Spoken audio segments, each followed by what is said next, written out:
What's up, guys? My name is Matt Nefarious, and we are back with another Raid Shadow Legends video. Today, we're talking about the new Christmas Fusion. I realize I have to move my camera a little bit. Let's throw it over here. Alright, so his name is Blizzar the Howler. He is a legendary defense champion for the Ogryn tribes, and his kit revolves pretty heavily around freeze. So let's just read through these skills real quick. His A1 attacks 3 times at random. Each hit has a 40% chance of placing a freeze debuff. That books up to a 50% chance to place that freeze.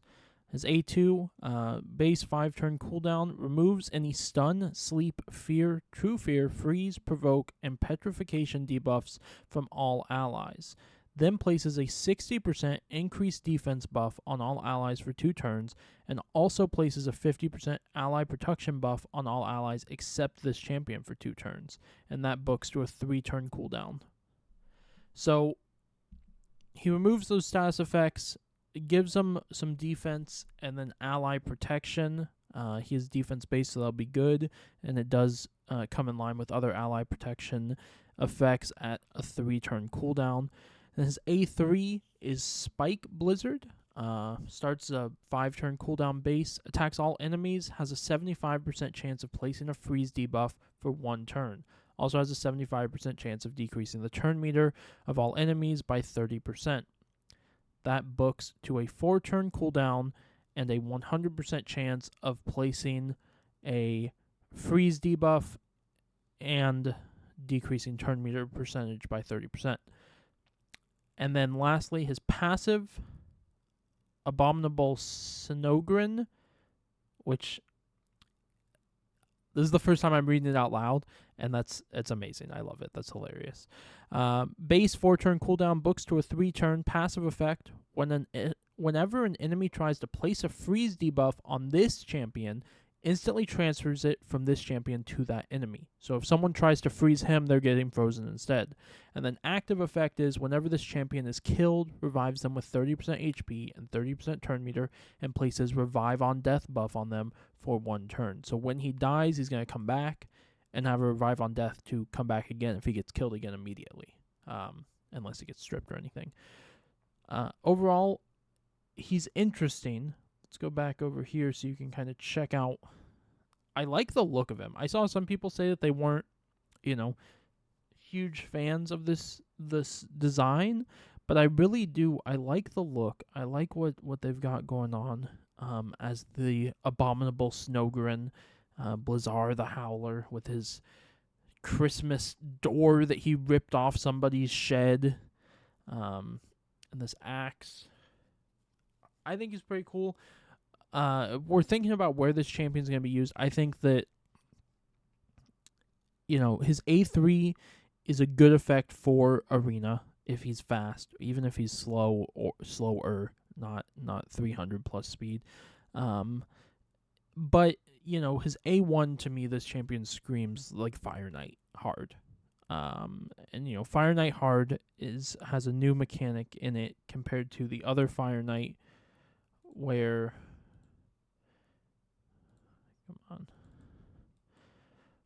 that boss suffers. The only way to reduce his cooldown is by freezing him. And so when you see, teams for Fire Knight hard, right, obviously these are all, these ones just all power through it. But for people who can't just power through Fire Knight hard, so if we look at like my team that I use for Fire Knight hard, this is what I run. Gotta move the camera again. There we go. This is what I run. So we've got Cryodan, we've got your Carl, and we've got Nut. All 3 of these in here place freezes. My Cryodan is built to place freezes on his A1, actively get that freeze landed. Your Carl's the same way. Not so much forward damage, although they do good damage, but the freezes are most important because if the Fire Knight takes a turn, I'm going to die in most cases. So with a team like this, I farm up to Fire Knight stage 5. The boss never gets a turn, right? We keep him locked down, we keep him frozen the whole time.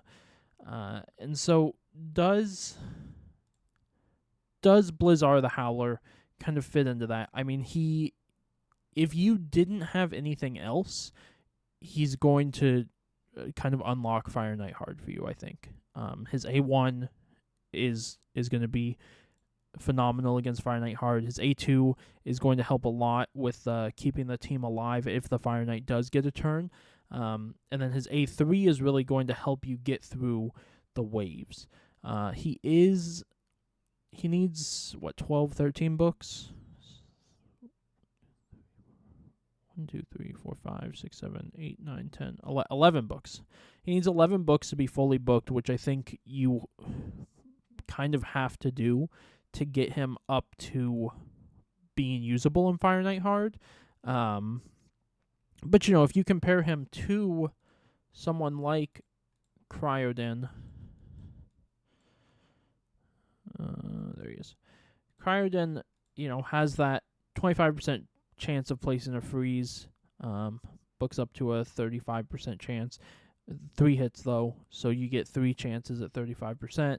55% chance of freezing everyone on his A2, and then he has a little speed boost that doesn't really matter. And then he gets turn meter boost anytime someone freezes. Or if you look at someone like Yakarl, who can get up to a 50% chance on each hit for freezing, which also I don't have my Yakarl booked, and he still works in Fire Knight hard, but Blizzard Rider, which has a 75% chance of placing the freeze, and then the Glaciate, which again has a 75% chance. That's kind of just the flat chance, but it goes up to 100 if they have more turn meter. And then he has his passive effect here that helps him hit harder when enemies are under freeze debuffs. So, and then of course we have Nut, who has a 100% chance of decreasing turn meter, and if it doesn't decrease, it has a 100% chance of placing a freeze. So you have to build all of these guys, right, with high enough accuracy. I mean, Nut's got 350. Yakarl has 340. I think Cryodan has 315, plus the area bonuses, which aren't a lot, just a little bit for additional accuracy for all of them. But you have to build these guys with enough accuracy to land these. So when you're talking about a champion like this being built for Fire Knight hard, what you're going to struggle with is making him fast enough, tanky enough, and accurate enough to land all of these. And then you're really going to see him kind of pigeonhole into that area, because if you're building him for Fire Knight hard, you're not going to be able to use him as effectively in Arena or Doom Tower or other areas of content, because he's going to be very much built kind of just to land these freezes and keep the team alive. Is secondary. So it varies. Again, there are people with tons of gear, tons of great top-level gear that could be like, yeah, we can build him 300 speed, 400 accuracy, and 100,000 HP. Perfect types of builds on him, or 100,000 or 4,000 defense, I guess, because he's defense, not HP. But, perfect types of builds on him, where a more mid-level account may struggle to get that level of build on him. So, in a sense, the question you have to ask yourself on this fusion, on whether or not you should go for it, is, do you want this champion that really specializes in one area of the game? As legendary, generally you want your champions to be able to be more versatile in areas of the game, right? You want them to work for multiple areas of content, whereas like an epic, you're more, okay, Cryodan, he's my Fire Knight hard. That's all he does. He does not get used anywhere else in the game. That's it. Fire Knight hard is all he's good for. That's not good for, but that's for me. For the way he's built, that's all he does is goes into Fire Night Hard. I mean, I use him in Faction Wars too, but that's irrelevant. That's what you have to think about when you're saying, do I want to go for the champion? Is this something that you want to spend your resources on, especially with, the alternative of Tormund? Okay, I have to go to him in. You're going to be split. Not everyone is going to be able to or want to go for both of these champions, whereas Tormund is guaranteed. You know how good he is. You know that he's useful in multiple areas. He has a 25% chance on his A1 that attacks all enemies of placing a freeze. And he instantly activates this skill whenever an enemy under both a freeze and HP burn takes damage from an HP burn. So if you synergize that, you can do this A1 a lot more often.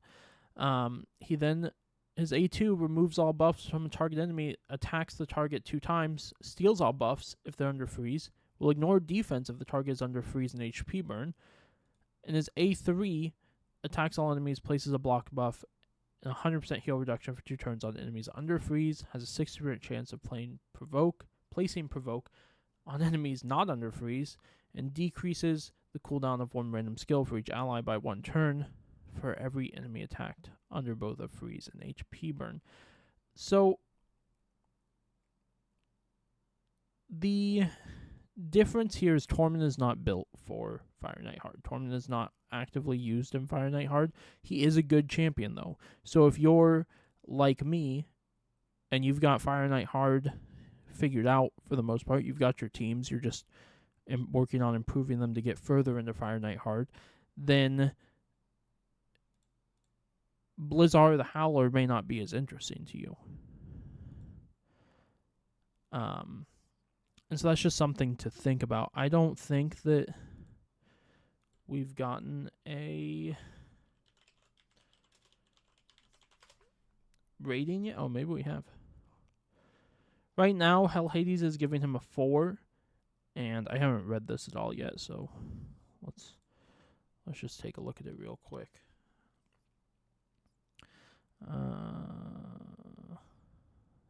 I guess Bommel is another good area to freeze the bombs that they mention. His A3 is good for controlling waves because of the turn meter reduction. We're already talking about having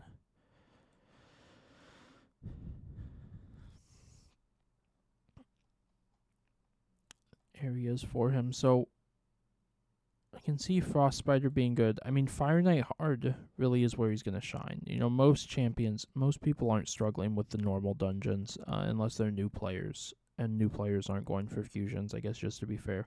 I can see him being strong in Clan Boss because of the ally protection. Doom Tower's negligible unless you're talking about Doom Tower Hard.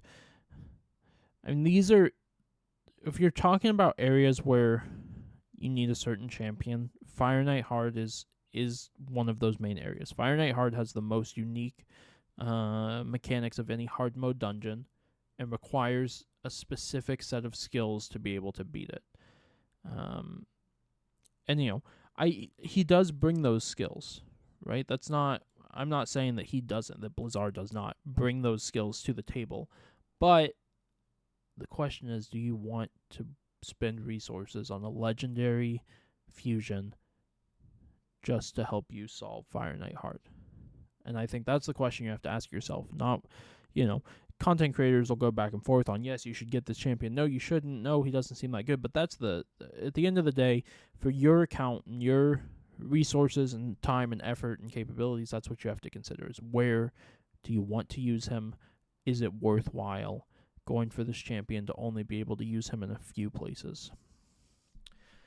So those are just my thoughts. Thank you guys so much for checking out this video.